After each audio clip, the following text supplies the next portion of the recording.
আসসালামু আলাইকুম। Welcome to my channel Nivans mummy. আমি বৃষ্টি বলছি গাজীপুর থেকে। কাছে দূরে যে যেখান থেকে আমার ভিডিওটি দেখছেন, আশা করি আপনারা সবাই ভালো আছেন। আলহামদুলিল্লাহ, আমরাও ভালো আছি। নতুন একটি ভিডিও নিয়ে আপনাদের সামনে চলে এসেছি। আজকের ভিডিওটি শুরু করেছি আমি আমার বেডরুম থেকে। বেডরুমে আজকে চাদরটা চেঞ্জ করে দিব। এজন্য প্রথমে আগের চাদরটা উঠিয়ে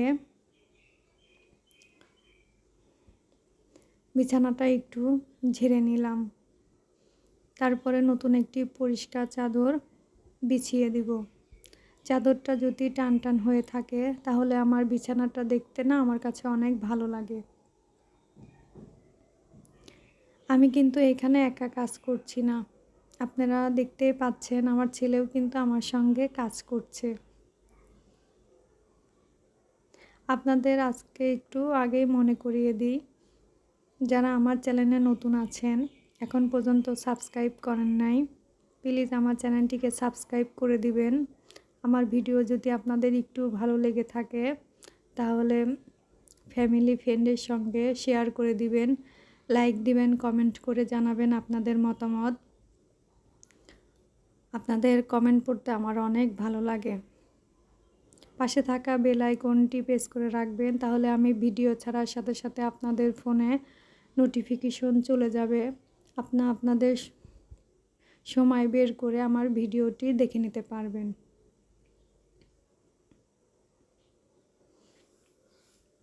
যারা এই কাজটি অলরেডি করেছেন তাদেরকে জানাই অসংখ্য ধন্যবাদ।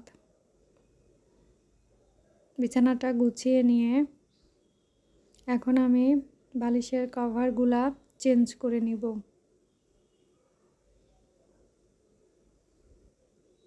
10 থেকে 15 মিনিট সময় নিয়ে আজকে আমি আমার বেডরুমটা একদম পরিষ্কার করে নিয়েছি।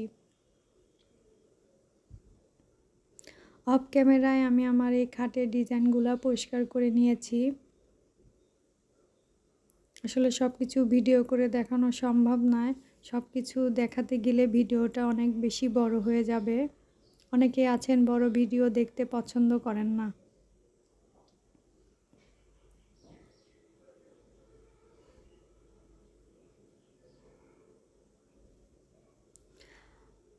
আশেপাশে অনেক নয়েজ আজকের ভয়েস দিতে গিয়ে হচ্ছে, আপনারা ক্ষমার দৃষ্টিতে দেখবেন।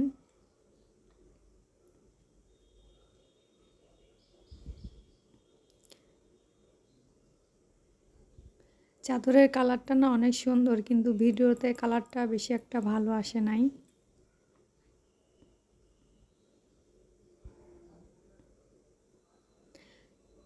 এই তো আমার বিছানা গোছানো হয়ে গেছে। বিছানাটা গুছিয়ে নিয়ে এখন আমি আমার ড্রেসিং টেবিলের কাছে চলে যাব। ড্রেসিং টেবিলটা একটু পরিষ্কার করে নেব।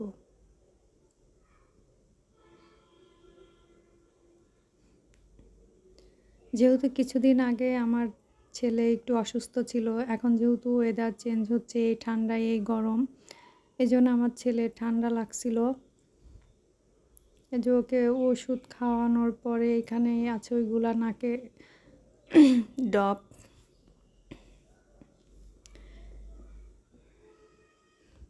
এইগুলা সরিয়ে নিয়ে এখন ড্রেসিং টেবিলের এগুলা আমি একটু পরিষ্কার করে নেব। আসলে ছোট বাচ্চা নিয়ে ভিডিও করা, সংসারে কাজ করা অনেক কষ্ট।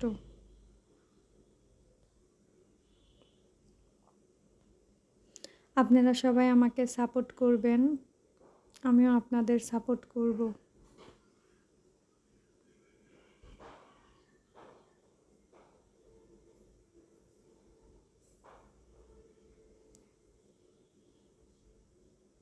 আমার এই বেডরুমে না বাইরের থেকে আলোটা আসে না, যেহেতু পাশে একটা বিল্ডিং আছে, এই জন্য রুমের এই ভিডিও করলে ভালো আসে না বেশি একটা।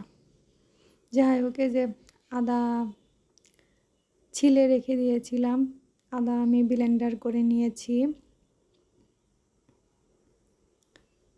এই যে মাছ দিয়ে রান্না করার জন্য ফুলকপি কেটে নিয়েছি।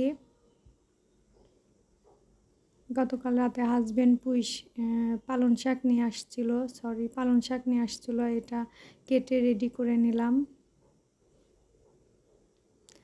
দুপুরে রান্না করার জন্য। রান্নাটা আর আজকে আপনাদের সাথে শেয়ার করলাম না।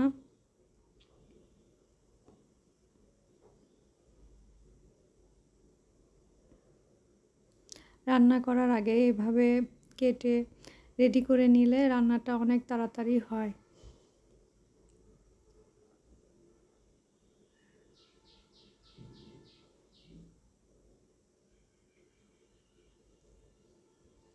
এরপরে হাজবেন্ড ছেলের জন্য কমলা নিয়ে আসছিল। কমলাগুলো আমি সবসময় বাজার থেকে নিয়ে আসার পরে পানি দিয়ে এর মধ্যে 1 চিমটি লবণ ভিনেগার দিয়ে 1 ঘন্টা 2 ঘন্টা ভিজিয়ে রেখে ভালো নর্মাল পানি দিয়ে 2-3 বার ধুয়ে নর্মাল ফ্রিজে রেখে দিই। এভাবে আমি আমার ছেলেকে খাওয়াই, তাহলে ফরমালিন মুক্ত হয়। আসলে ছোটদের না, এভাবে আমরা বড়রাও আমাদের খাওয়া উচিত, কারণ এইসব ফলে প্রচুর পরিমাণ ফরমালিন দেওয়া থাকে, যা আমাদের শরীরের জন্য অনেক ক্ষতিকর। আপনারা সবাই ভালো থাকবেন, আমাদের জন্য দোয়া করবেন। আসসালামু আলাইকুম, আল্লাহ হাফেজ।